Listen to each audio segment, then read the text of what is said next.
Hey there, Sharon Horne-Ellstrom here. Today in What's She Up To Now, day 2557, we are talking about confidence. Confidence is the final area, and it's not the final area, it just happens to be the order I randomly selected this time to talk about them, of a 9-part life framework that I've used since 2021, actually. I didn't start using this life framework, the 9 parts, until 2021. Prior to that, for decades, I used a 7-part life framework that did not include confidence or communication, and I added them after a year and a half of coaching during the pandemic and following into the next year. And I'm like, okay, these I'm making part of my overall structure for how I manage and operate my life and my businesses. Why would I not share those with everybody? So I added them to mine, practiced them for about a year, and then added them to what I share and how I coach and consult as a framework. And there's lots of different frameworks you can use, but this is a framework that has served me extremely well. And I always like to share the things that work well for me.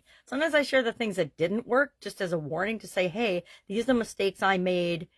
Maybe be aware of them. Chances are you won't make those same mistakes, but if you were to, let's avoid those and give you a step up in what it is that you're trying to create in your life and in your world. So we talked about confidence, the benefits of it, how it makes you a better person, how it helps to make your business better and give you a competitive advantage. And we talked about that it boosts our productivity and our focus. It helps us make better decisions. Having confidence enhances our relationships, our communication skills, our ability to contribute to, and our willingness to contribute to making the world a better place, being a better person, setting examples for other people, and empowering other people to do the same. So that is it in a really quick nutshell. Talked about the benefits of being more confident. And I don't think we really talked about ways to be more confident, so maybe we'll talk about that right here. Number one, start small. Pick something and little things and little ways of stepping out of your comfort zone. Stepping out of our comfort zone, to me, is one of the biggest ways we can demonstrate confidence, at least in our families, in our life, and in our organizations. Any organization we're a part of. If you're nervous to speak up in a meeting, just do it. Boy, I sound like Nike. Just do it.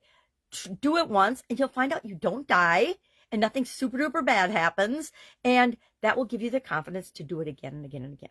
When I need to boost my confidence, I think back to and I review situations where I was a little afraid in the beginning, but then it turned out well. And I remind myself that if I've done it once, I can do it again. If I've done anything like it, or similar to it, or if I've even thought about doing something similar to it and prepared to do that, I can do it again.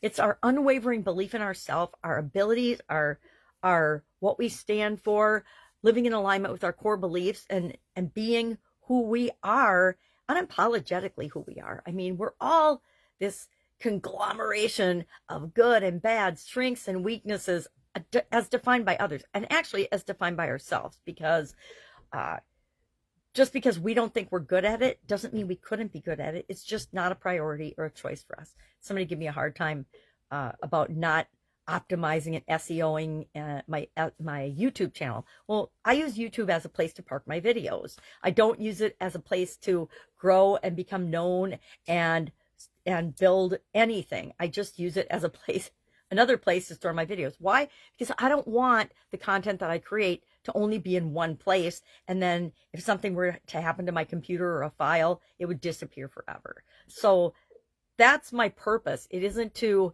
hire some consultants from another country to optimize my YouTube channel. It's just not. And the lady gave me a hard time to say, well, it hasn't been a priority for you for 2 years. And I said, yep, and it's probably not going to be. So I just think it's interesting. People always share their agenda with us. And if it's in alignment, great. But if it's not, don't get mad that I don't choose to hire you because it's not a priority for me at this time. Right? I mean, I get to choose my own priorities. You get to choose your own priorities. So that's my little rant for today. If I can help you in any way, hit me up and ask. Otherwise, have a terrific day.